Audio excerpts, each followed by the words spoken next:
एखाद्या साम्राज्याची ओळख कशाने होते? फक्त त्यांच्या लढायांनी आणि जिंकलेल्या प्रदेशांनी, की त्या पलीकडेही काहीतरी असतं?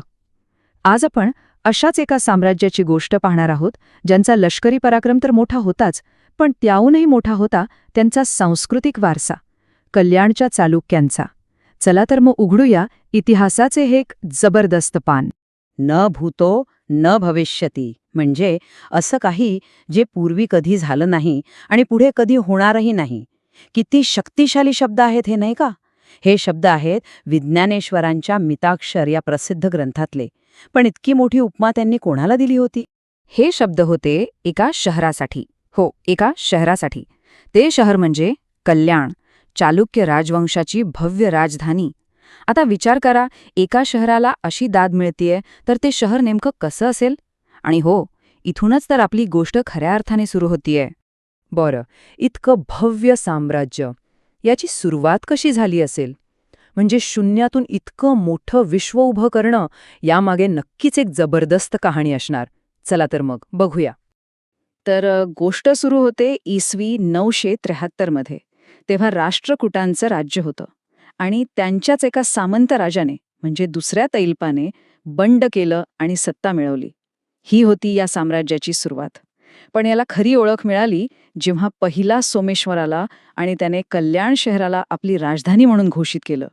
आणि मग काय, या साम्राज्याला एक वेगळंच तेज मिळालं. आणि गंमत म्हणजे हे ऐतिहासिक कल्याण शहर आज कुठे आहे माहितीये? ते आहे कर्नाटकातल्या बीदर जिल्ह्यात.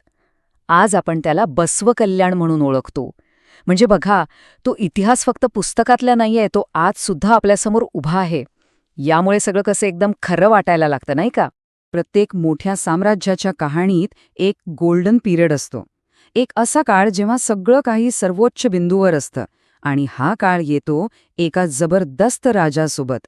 चालुक्यांच्या बाबतीत तो राजा होता 6वा विक्रमादित्य. साल होता इसवी 1076. हे वर्ष इतकं महत्वाचं होतं की विक्रमादित्याने एक धाडसी निर्णय घेतला. त्याने स्वतःच्या राज्याभिषेकाच्या निमित्ताने स्वतःच्या नावाने एक नवीन कॅलेंडरच सुरू केलं, चालुक्य विक्रमशक. विचार करा, किती आत्मविश्वास आणि किती मोठा प्रभाव असेल त्या राजाचा, की त्याने चक्क कालगणनाच बदलून टाकली. पण विक्रमादित्य म्हणजे फक्त युद्ध आणि शौर्य असं नव्हतं. तो एक कम्प्लीट पॅकेज होता असं म्हणायला हरकत नाही. एकीकडे तो इतका पराक्रमी होता की त्याने मोठमोठी बंड मोडून काढली. दुसरीकडे तो इतका हुशार डिप्लोमॅट होता की श्रीलंकेपर्यंत त्याचे संबंध होते.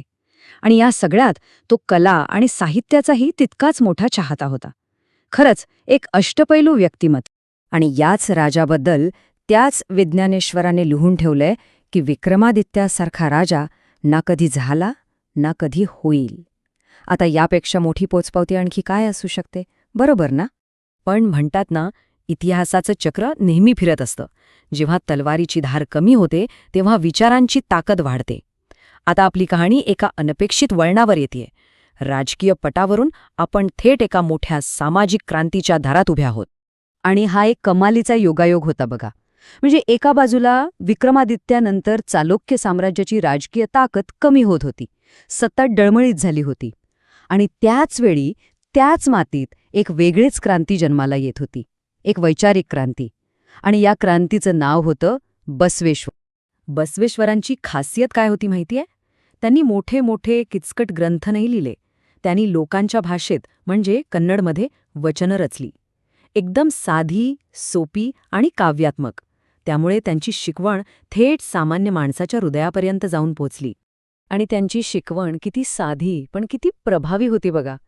काम हीच पूजा, म्हणजे वर्क इज वर्शिप. आजही आपण हे वाक्य किती सहज वापरतो. विचार करा, 900 वर्षांपूर्वी सांगितलेला हा विचार. या एका वाक्याने श्रमाला, कष्टाला एक वेगळीच प्रतिष्ठा दिली.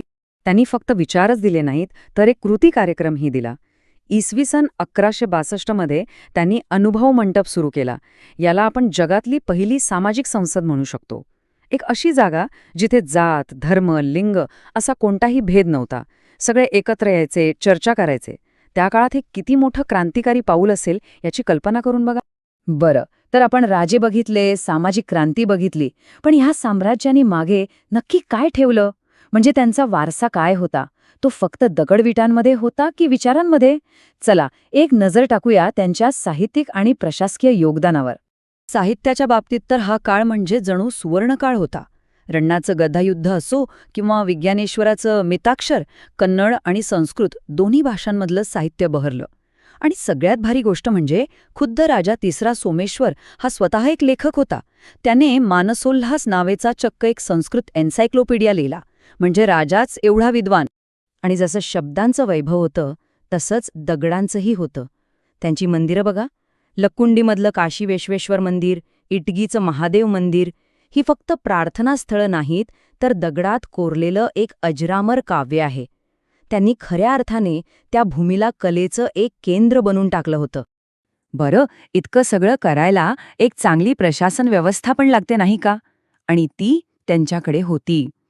त्यांनी राज्याचं विभाजन मंडल आणि नाडू अशा युनिट्समध्ये केलं होतं. महसूल व्यवस्था पक्की होती.